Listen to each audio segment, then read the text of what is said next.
നമുക്കിതൊന്ന് ഇച്ചിരി ടേസ്റ്റ് ചെയ്ത് നോക്കാം.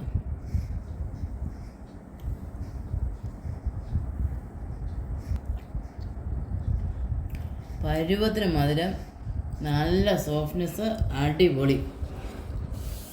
ദിവ്യാസ് വ്ലോഗിലേക്ക് എല്ലാവർക്കും സ്വാഗതം.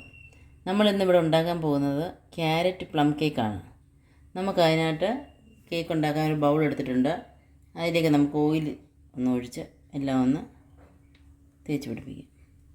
നമുക്ക് ഓയിലിന് പകരം ബട്ടർ ആണെങ്കിലും തേച്ച് പിടിപ്പിക്കാനുള്ളതേ ഉള്ളൂ. എല്ലാ സൈഡിലും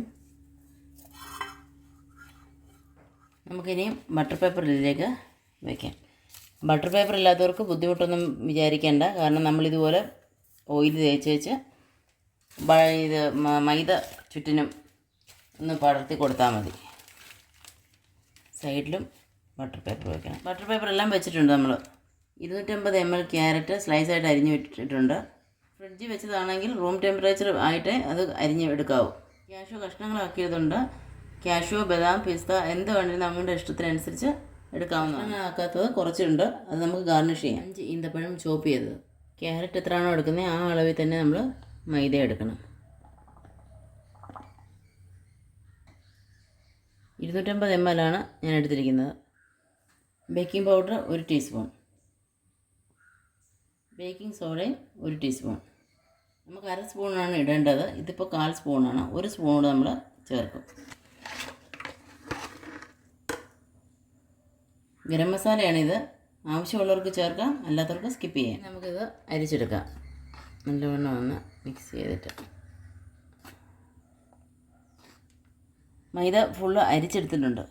നമ്മൾ മിക്സിയുടെ ജാർ എടുത്തിട്ടുണ്ട്. അതിലേക്ക് 2 മുട്ട പൊട്ടിച്ചൊഴിക്കാം. റൂം ടെമ്പറേച്ചറിലുള്ള മുട്ടയാണ് വേണ്ടത്, തണുത്തത് പാടില്ല.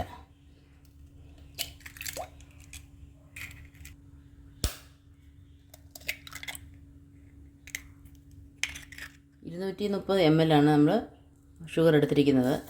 മധുരം അത്യാവശ്യം ഉണ്ട്, പിന്നെ മധുരം ഏറെ വേണമെന്നുള്ളവർ കൂടുതലെടുക്കാം. Spoon vanilla essence, 4 tablespoon sunflower ഓയിലാണ് നമ്മൾ ഒഴിക്കുന്നത്.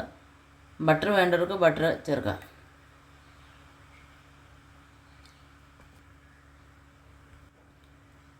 ബട്ടർ ചേർക്കുമ്പോൾ ചൂടാക്കിയേ ചേർക്കാവൂ. 4 ടേബിൾ സ്പൂൺ പാലൂടെ ചേർക്കാം. പാലും റൂം ടെമ്പറേച്ചറുള്ളതേ ആകാവൂ, തണുത്തത് പാടില്ല. നമുക്ക് നന്നായിട്ടൊന്ന് അടിച്ചെടുക്കാം.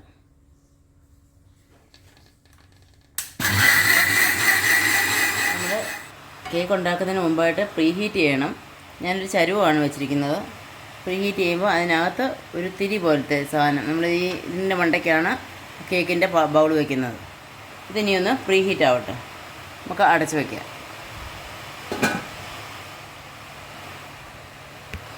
ഒരു 10 മിനിറ്റ് നമുക്ക് പ്രീ ഹീറ്റ് ചെയ്യാം. ജാറിൽ അടിച്ച് വെച്ചിരിക്കുന്നത് നമുക്ക് ഒരു ജാറിലോട്ട് ഒഴിച്ചു കൊടുക്കാം.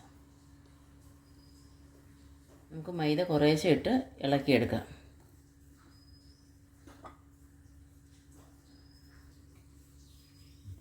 എല്ലാം കൂടെ ഒരുമിച്ചിട്ട് നമ്മൾ ഇളക്കരുത്, കാരണം ഇതിൽ അലിഞ്ഞു കയറണം. അതും ക്ലോക്ക് വൈസിൽ എപ്പോഴും ഇത് ഇളക്കാവും, ആൻറ്റി ക്ലോക്ക് വൈസിൽ ഇളക്കരുത്.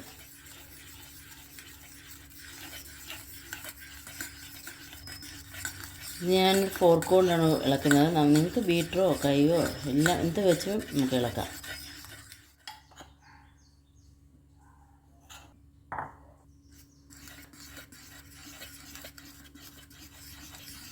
അരിഞ്ഞു വെച്ചിരിക്കുന്ന ഈന്തപ്പഴത്തിൽ ഇച്ചിരി മൈദ ചേർത്ത് നമ്മളൊന്ന് ഇളക്കണം. കാരണം ഇത് നമ്മൾ കേക്കിനകത്ത് ഇടുമ്പോൾ ഇത് അടിയിലോട്ടങ്ങ് അടിഞ്ഞു പോകും, പറ്റി പിടിക്കും.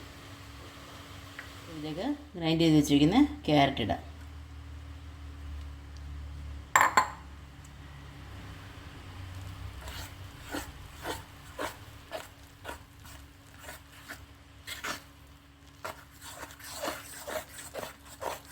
ഇതിലേക്ക് അരിഞ്ഞ് വെച്ചിരിക്കുന്ന കാഷ്യൂ ഇടാം.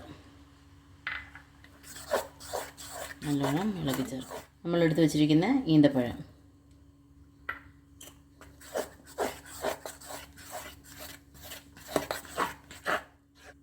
ഈ ഒരു കൺസിസ്റ്റൻസിയിൽ വേണം വരാൻ. ഈ ഓവർ ടൈറ്റ് ആയി പോയാൽ സ്വല്പം പാല് ചേർത്ത് ലൂസാക്കാം. നമുക്ക് ബാറ്റർ ഈ ബൗളിലിട്ട് ഒഴിക്കാം. ഒഴിച്ചിട്ടുണ്ട്. ഇനി ഇതിനെ നമുക്കൊന്ന് തട്ടി വയ്ക്കാം. കാരണം ഇതിനകത്ത് എയർ എല്ലാം തങ്ങി നിൽപ്പുണ്ടെങ്കിൽ ബബിൾസ് ഉണ്ടെങ്കിൽ അത് മാറാൻ. അതിൽ കാഷ്യൂ ഇടുക.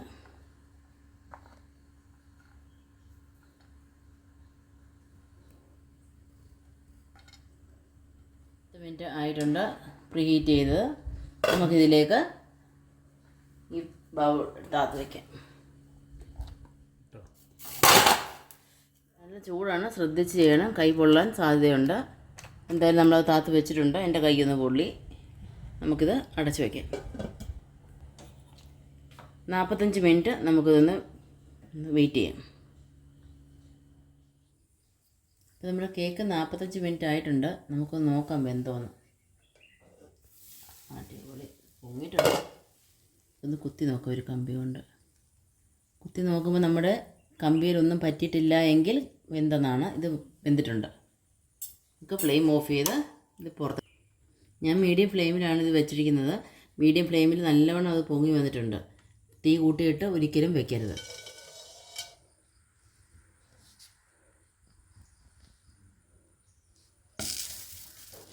നല്ല കളറിൽ അടിപൊളിയായിട്ട് വെന്ത് വന്നിട്ടുണ്ട്. തണുത്തിട്ട് നമുക്കതിൻ്റെ ടേസ്റ്റ് നോക്കാം. നമുക്കിതൊന്ന് ഇളക്കി നോക്കാം.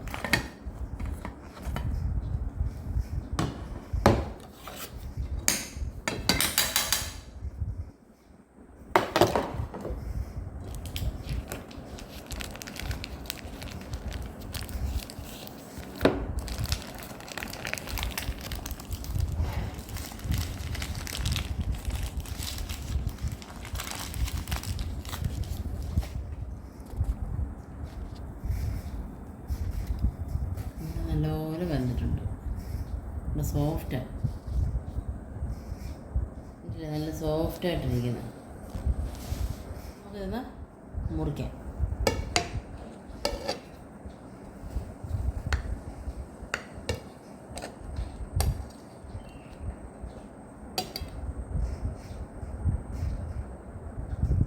അടിപൊളി, അടിപൊളി ക്യാരറ്റ് കേക്ക്. നല്ല പഞ്ഞ് പോലെ നല്ല സോഫ്റ്റാണ്. നമുക്കിതൊന്ന് ഇച്ചിരി ടേസ്റ്റ് ചെയ്ത് നോക്കാം.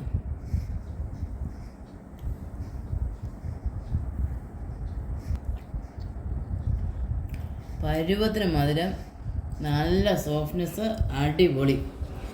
കേക്ക് എപ്പോഴും ഉണ്ടാക്കുമ്പോൾ കറക്റ്റ് അളവ് വേണം എല്ലാം ചേർക്കാൻ. ആ അളവ് തെറ്റിയാൽ അതിൻ്റെ സോഫ്റ്റ്നെസ്സും അതിൻ്റെ രുചിയും എല്ലാം മാറും. അപ്പോൾ കറക്റ്റ് അളവിൽ തന്നെ എടുക്കാൻ ശ്രദ്ധിക്കുക. അപ്പോൾ എൻ്റെ വീഡിയോ ഇഷ്ടമായെങ്കിൽ സപ്പോർട്ട് ചെയ്യാൻ മറക്കല്ലേ. ഈ റെസിപ്പികളെല്ലാം ഒന്ന് പരീക്ഷിക്കുക, അതിൻ്റെ ഫീഡ്ബാക്കുകൾ അറിയിക്കുക. അപ്പോൾ വീണ്ടും നല്ലൊരു വീഡിയോയുമായിട്ട് വരുന്നവരേക്കും നന്ദി, നമസ്കാരം.